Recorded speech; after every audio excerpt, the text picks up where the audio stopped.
Hi, I'm your host, Bobby Baghead, your Baghead Buddy, and you're watching BagHead Radio. This series featuring The Adventures of Philip Marlowe.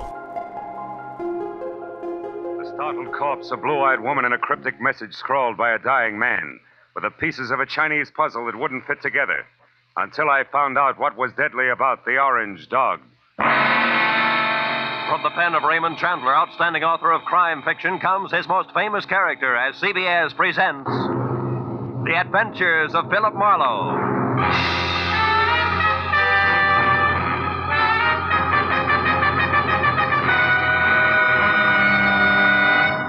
And now, with Gerald Moore, starred as Philip Marlowe, we bring you tonight's exciting story, The Orange Dog.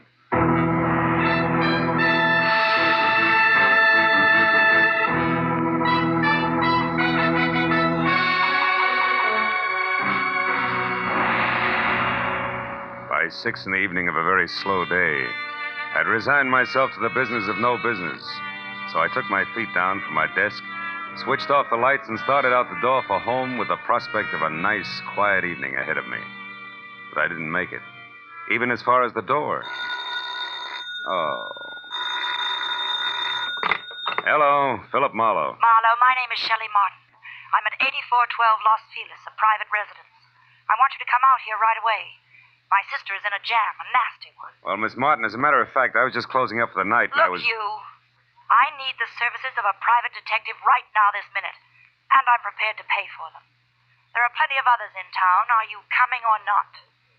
Yeah, okay, and thanks for the reminder. That's me you hear sprinting up your front walk. That's much better. And Marlowe, bring your brains along. You're going to need them.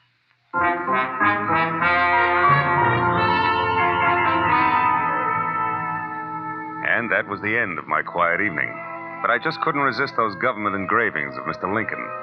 So I drove down to Weston, turned off on Los Feliz, and found the number 8412. The yard was an overgrown tangle of perennial plants losing their battle with the weeds. It was like a girl in a strapless evening gown with her hair up in curlers. However, I could see a light through the Venetian blinds, and the doorbell worked, with a resonant two-tone chime that caused the door to open just far enough to allow a pair of eyes so blue they were almost purple to peek out at me. Yes, what is it? I'm delivering that private detective you ordered. Oh, Marlowe, come in. Thanks. Sit down, won't you? Thanks again. All right, what's the next move? It's about my kid sister. Mm-hmm. She's involved with a man named Lou Horner, a San Francisco broker.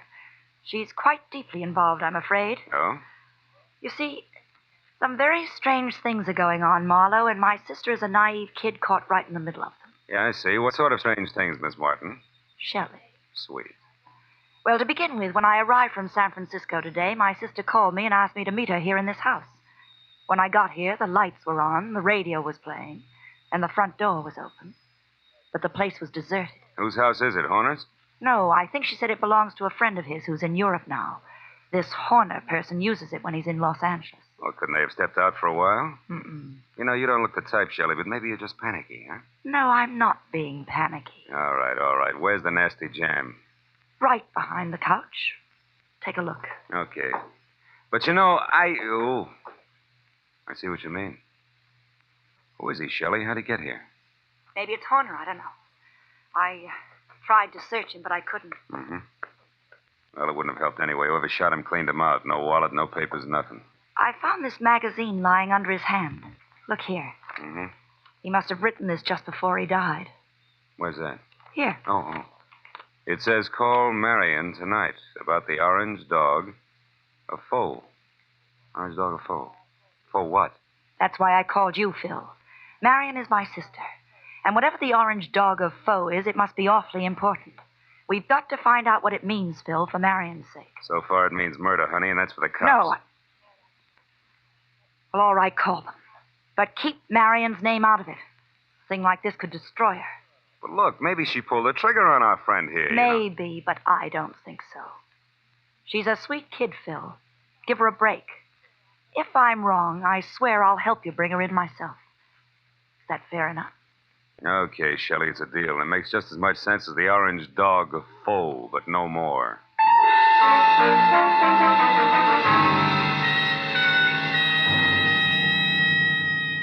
after I'd checked as far as I could on my client and sent her home, which was to the Villa 12 at the Wilshire Gardens Hotel, I ripped the General Squeegee tire ad with a message scribbled across it out of the magazine, folded it up, and stuck it in my pocket.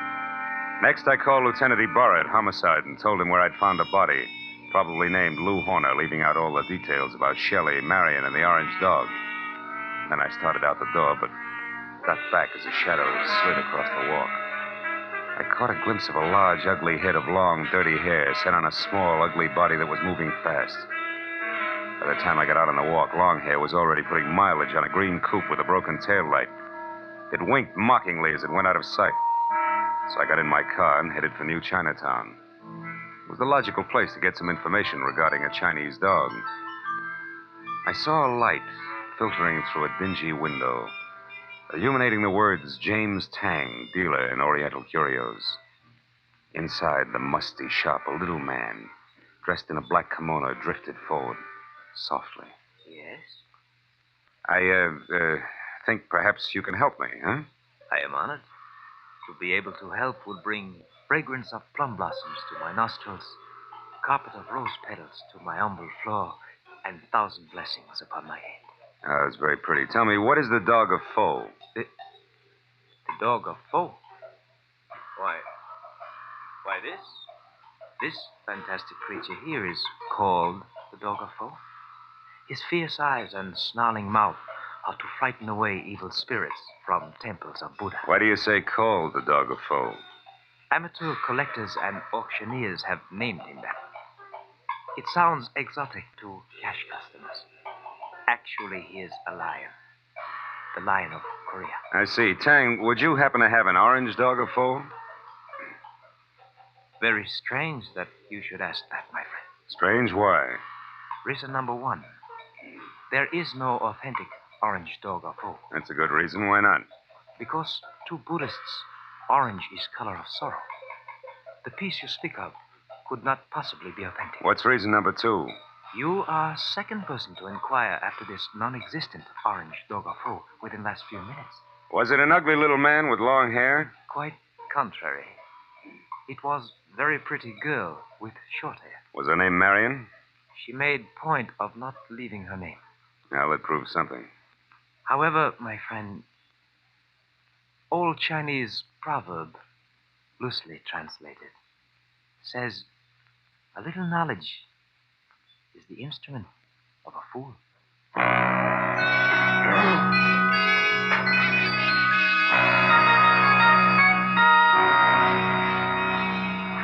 There were 9 other curio shops in the neighborhood, so I started making the rounds for the non-existent orange dog of foe and a girl who was interested in one.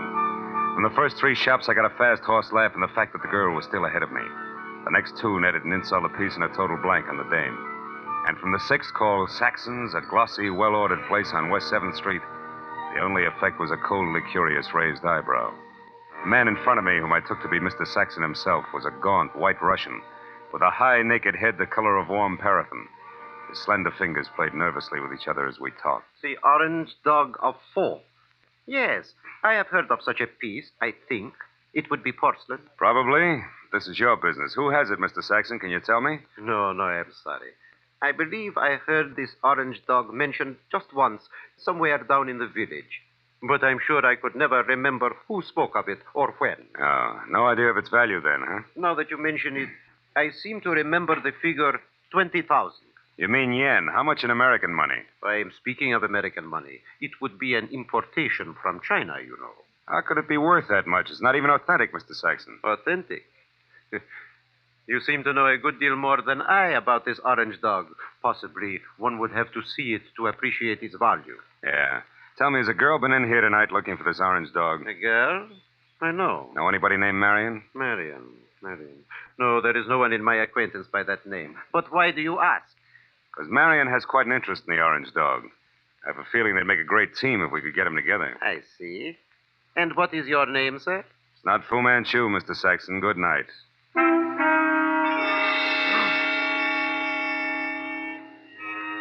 Saxon's expression didn't change. I turned and walked out of the place, and then because, with both of us using double talk, the conversation was bound to deteriorate. At least I had found out that the orange dog of foe existed. It was going for a very high figure, especially for a phony. And it didn't take an abacus to figure out that Saxon knew more than he told me. Well, I started up the sidewalk to the next bric-a-brac emporium when I saw something parked on the side street which brought me to a halt. It was that green coupe with the broken tail light. I went over to it, found it empty, and stuck my head inside to check the registration card for Longhair's real name. Yeah, it was a very foolish move because Longhair at that very moment prodded my kidney with the muzzle of a .38. And neither he nor the gun had a sense of humor. All right, Mr. Wise Guy, come on, walk.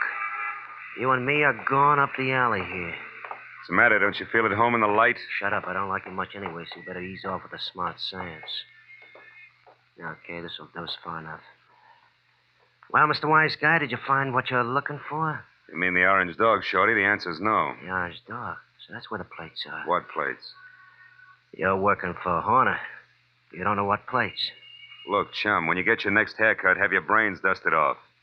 Nobody works for Horner anymore. Horner's dead. Dead? Since when? What's the surprise act for? You saw the body. You were sneaking around that house on Los Feliz.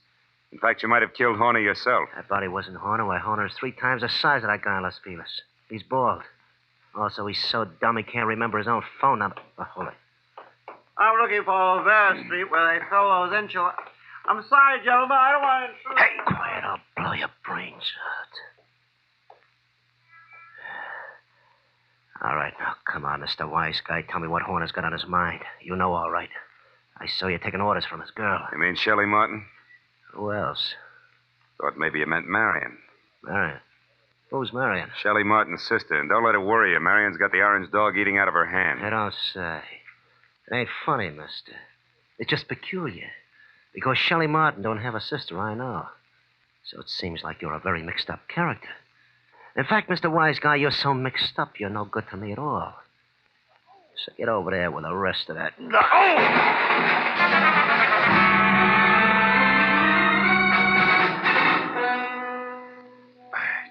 I took my time getting up. The dirty, long-haired little man was gone, and my head ached from the rap he'd given me with the pistol barrel. And I was disgusted with myself. Dry, dirty, disgusted like a drunk at sunrise because a nasty little jerk with an oversized head and a blue-eyed dynamo with auburn hair had me jumping through hoops like a trained ape. I stood in the alley and swore at myself until the futility of that routine dawned on me. Then I decided to go hunting. But I made one stop first at a telephone to at least get Ibarra off my conscience.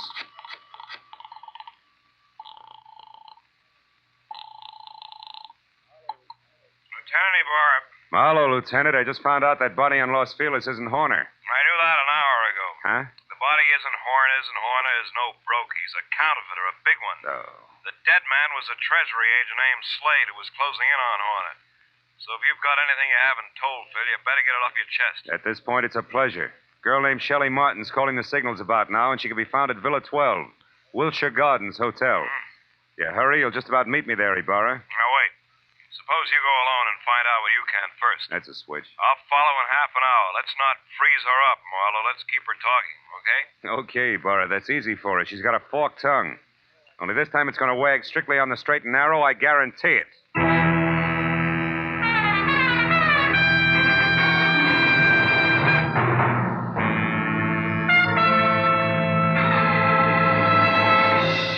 In just a moment, we will return to the second act of the Adventures of Philip Marlowe. But first, it's no mystery that hunger and cold confront many families abroad this winter. CARE will help feed and clothe these needy people. CARE, the safe, sure, non-profit way to send supplies to Europe and Asia. A check to CARE for $10 will send a 21.5-pound, 41,000-calorie food package, or a baby food package, or a layette, or a baby blanket package, or material for clothing. CARE guarantees delivery. You get a signed receipt that your package has reached its destination. Write your check tonight. Mail it first thing in the morning to CARE, C-A-R-E, 50 Broad Street, New York City. And now, with our star, Gerald Moore, we return to the second act of Philip Marlowe and tonight's story, The Orange Dog.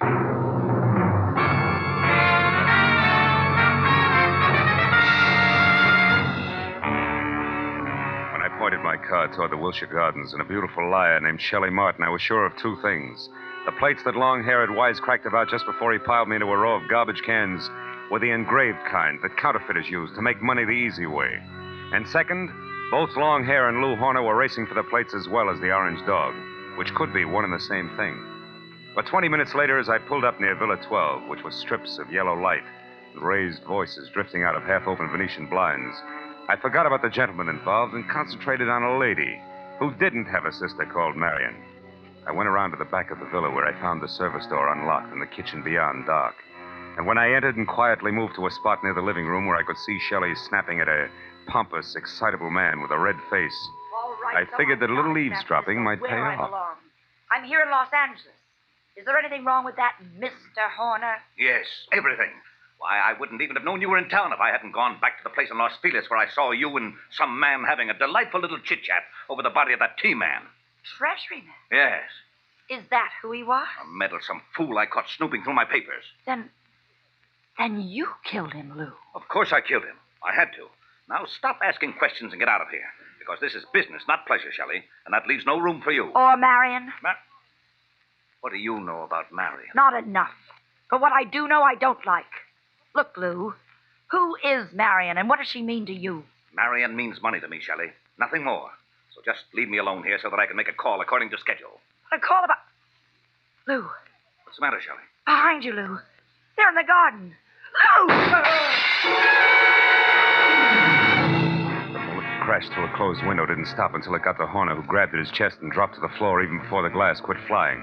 And by the time I got outside to where the shot had come from, I found nothing but a little wind rustling a lot of trees.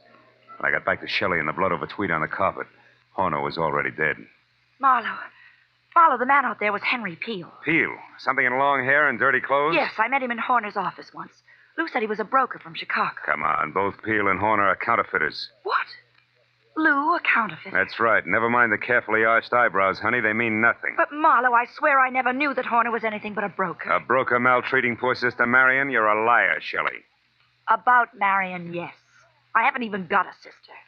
But from there on out, I'm telling the truth, Phil. Then tell some more and fast. All right, here it is. Lou Horner's been my boyfriend. And, checkbook? For the past year and a half. But about a month ago, he suddenly stopped being very attentive. And I couldn't figure out why. So you decided to keep your big blue eyes wide open, huh? Exactly. And it paid off. Because I found out that, 1, he had taken better than $20,000 out of his bank account.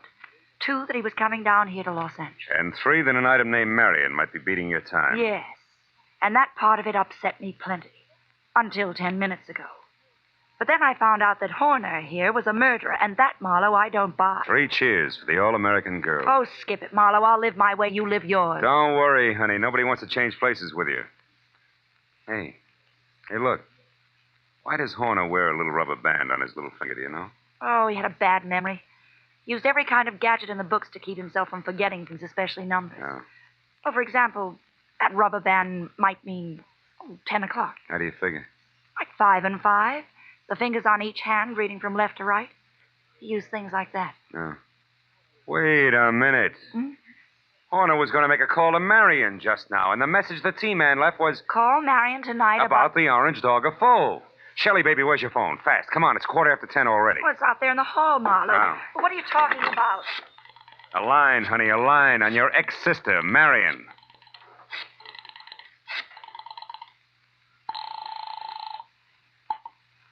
This is Mr. Saxon. Oh.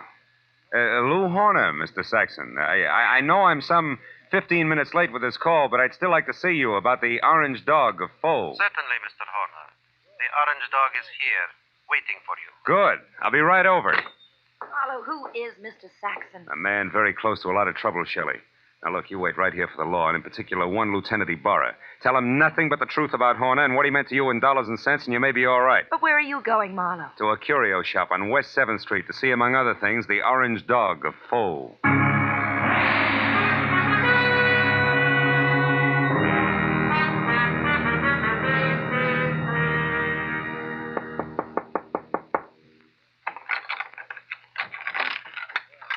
You are the Mr. Horner who called? Yeah. Also the one who was here this afternoon, you remember? Oh, yeah. Well, I'm sorry I didn't call you at 10, Mr. Saxon, according to schedule. I hope it hasn't inconvenienced you. No, that's quite all right, Mr. Horner. One moment, sir. What's the matter? Is anything wrong tonight? Seem on edge, Mr. Saxon. I am. So please, Mr. Horner, don't make a single stupid move. What? Wait a minute. Why the gun, Mr. Saxon? I promised not to bite the orange dog. You won't even touch the orange dog. Now, who are you? Oh, we've been all through that. I'm Horner, Saxon. Lou Horner of San Francisco. No, you're not. Horner would have had no reason to wander around curio shops as you did this afternoon, asking any and everybody about the orange dog. Now, once more, who are you, and where is the real Lou Horner? All right, we'll take them in that order. I'm a private detective named Philip Marlowe, and Lou Horner's a corpse. But also, I'm a good friend of yours, Saxon, because I'm going to give you a little bit of advice for free. Call it quits, Buster. You're licked. What are you talking about, Marlowe? The T for Treasury man named Slade. Before he died, Saxon, he talked. I see. Yeah, and believe me, he said enough to put you away till orange dogs are as popular as lifesavers. And what do you say, Saxon? Do we play it smart? Very well, Marlowe. We will play it smart. My kind of smart. Now, turn around and walk through that curtain there. I want to show you something. Orange dog, maybe? Yes, the orange dog of Foe. I want you to see it for yourself before you die. Saxon said die like it already happened. And after he relieved me of the comforting bulge of the gun in my pocket and marched me to a large, windowless room that was a little darker than the lining of an 8-ball, he told me to stand very still. Then he turned on a single lamp that rested on a large, scarred table, and next to it an ordinary shipping crate and cushioned on all sides by white wrapping paper. I finally saw the orange dog of Foe. It was a porcelain lion, pop-eyed, majestic in a crazy way. And also it was colored orange, bright and clear. But now that I'd seen it, I knew that the next move was Saxon's. I turned to face him. It was then that I noticed the black curtain behind him moved slightly. And Longhair quietly stepped into the room. This Mr. Saxon did not know about. Well, Marlowe, now that you have seen the orange dog for your first and last time, what do you think of it? He thinks it's just Jim Dandy, mister. Now drop your gun before I blow the top of your head off. Go on, drop it. It's better. Now sit down there and stay put. And you, Marlowe, get across the room. Okay. Thanks for showing up, Peel, before Saxon here ran out of small jokes. Don't kid yourself, Marlowe. I didn't just show up. I've been right behind you all the way. That's how I work. So what do you want, Peel? A couple of very fine engraved plates that I've been after for 6 months now. Plates which could be in the orange dog of Foe? No place else but. Or did you think that maybe the late Mr. Horner wanted as an ornament? But that's all it is. There are no plates in the orange dog. It is only a collector's item. And you're a liar, Saxon. And I know the best way to prove that. Marlowe, pick that thing up and toss it against the wall. No, don't. I tell you there's nothing in it. Toss it, Marlowe. Go on. Okay, Peel. Now we'll see who's right about the plates being hit. Nothing, huh, Peel? No. Nothing. All right, Saxon, get up. I want to know what the plates are, so I'm going to count to 3. That's how long you have to live if you don't tell me. No. Peel, believe me, there are no plates. 1, 2. Hold it, Peel. Wait. Here are the plates. Here. In this jeweled box. Look, right here, under your nose.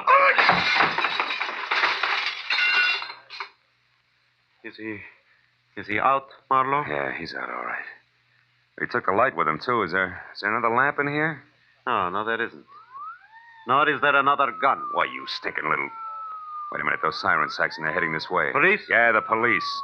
Looks like sooner or later everybody gets together in the back room at Saxon's, But not everybody stays here, so I'll take this wrapping paper and leave now. Wrapping paper? The stuff that was around the orange dog? Yes, a sample of the best grade of counterfeiting paper made, Marlowe. And that's what Horner was supposed to buy, not plates. Those he got a month ago. Still makes you a crook, Saxon, and one who'll never get past the front door. Oh, no, we'll see about that. Marlowe! Keep shooting, Saxon, in the dark. You got 4 shots left. You filthy murderer! Only 1 now, Saxon. That's number 6. You're through, Saxon.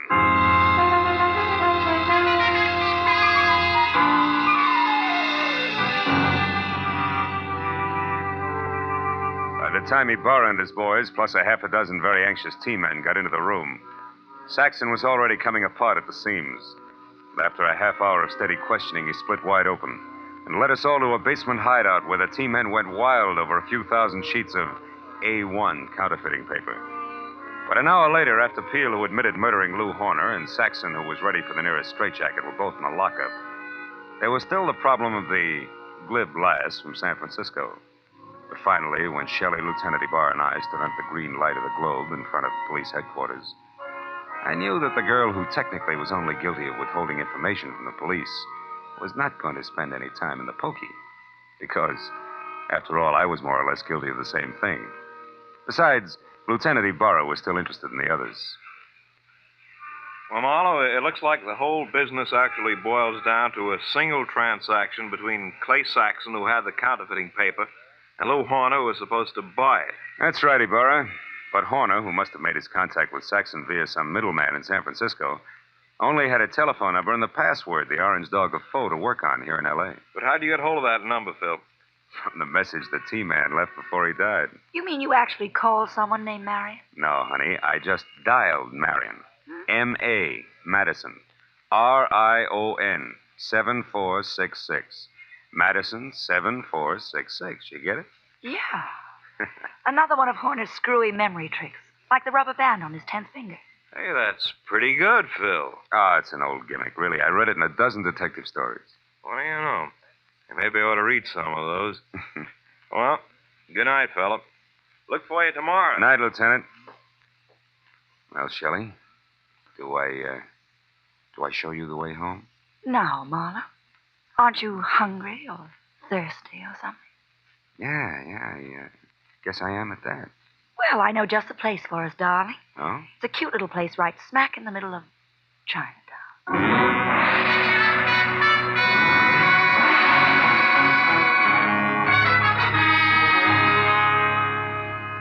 Well, we got through a small Chinese dinner without seeing or hearing from a single orange dog. And when it came time to leave, I was thinking that Shelley wasn't really too bad a kid at that. So when she left the table to powder her nose, I started to make plans. But when she got back, I forgot about them because in the meantime, she'd run into an old friend. Yeah, a rich old friend who was all alone in the big city. I said I didn't mind taking a rain check when she explained that he was from Kansas City and a broker at that. He certainly was overweight. Too much steak and potatoes. Steak and potatoes. Wonder if Lindy's is still open.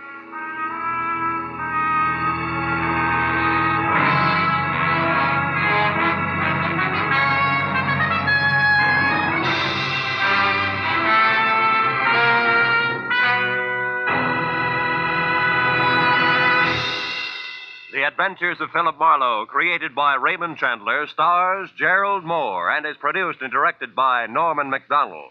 Script is by Mel Dinelli, Robert Mitchell, and Gene Levitt. Featured in the cast were Francis Robinson, Edgar Barrier, Tony Barrett, Lou Krugman, and Ed Begley.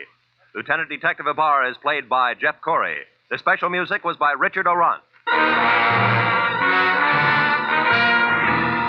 Be sure and be with us again next week when Philip Marlowe says... I was hired to find a blackmailer, and I did. But first I found a badly beaten Adonis, a Jezebel with an accent, and a man who had been an easy mark for murder.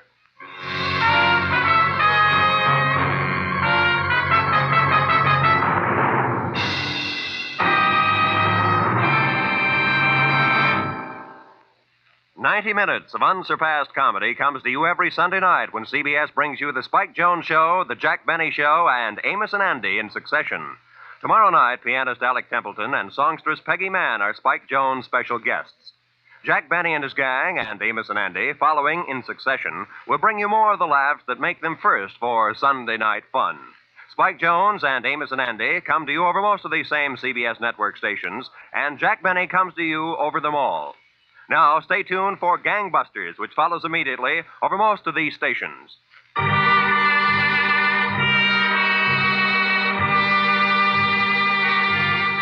This is Roy Rowan speaking for CBS, the Columbia Broadcasting System.